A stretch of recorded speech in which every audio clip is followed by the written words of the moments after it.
The internet is one of the United States' most robust and growing industries. It enables free and open communication among billions, and it's been the backbone for protests around the world. But a new bill proposes we give the power to censor the internet to the entertainment industry. It's called Protect IP, and here's how it works. Private corporations want the ability to shut down unauthorized sites where people download movies, TV shows, and music. Since most of these sites are outside U.S. jurisdiction, Protect IP uses a couple different tactics within American borders. Firstly, it gives the government the power to make U.S. internet providers block access to infringing domain names. They can also sue US-based search engines, directories, or even blogs and forums to have links to these sites removed. Secondly, Protect IP gives corporations and the government the ability to cut off funds to infringing websites by having US-based advertisers and payment services cancel those accounts. In a nutshell, that's what Protect IP will try to do. But in all likelihood, it'll do something else altogether. For starters, it won't stop downloaders. You'll still be able to access a blocked site just by entering its IP address instead of its name.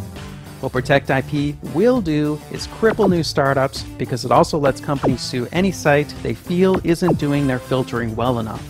These lawsuits could easily bankrupt new search engines and social media sites. And Protect IP's wording is ambiguous enough that important social media sites could become targets. Lots of trailblazing websites could look like piracy havens to the wrong judge. Tumblr, SoundCloud, and early YouTube, wherever people express themselves, make art, broadcast news, or organize protests, there's plenty of TV footage, movie clips, and copyrighted music mixed in. And even if you trust the US government not to abuse their new power to censor the net, what about the countries that follow in our path and pass similar laws? People around the world will have very different internets, and unscrupulous governments will have powerful tools to hinder free expression. But perhaps most dangerously, Protect IP will meddle with the inner workings of the net. Experts believe by fiddling with the web's registry of domain names, the result will be less security and less stability.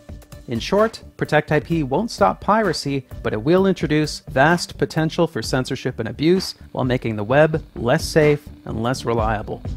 This is the internet we're talking about. It's a vital and vibrant medium, and our government is tampering with its basic structure so people will maybe buy more Hollywood movies.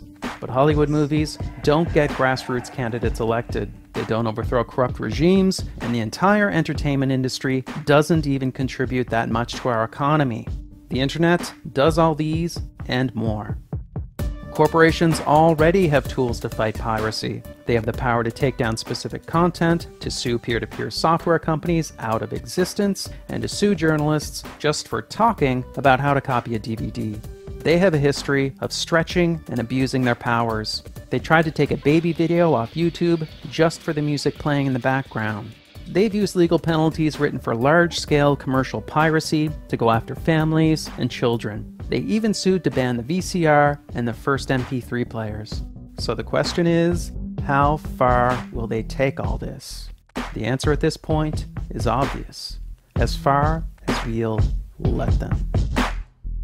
Since we made this video, Protect IP has gotten much worse and is set up for quick passage. Now, the government and corporations could block any site, foreign or domestic, just for one infringing link. Sites like YouTube, Twitter, and Facebook would have to censor their users or get shut down, since they become liable for everything users post. And ordinary users could go to jail for 5 years for posting any copyrighted work, even just singing a pop song.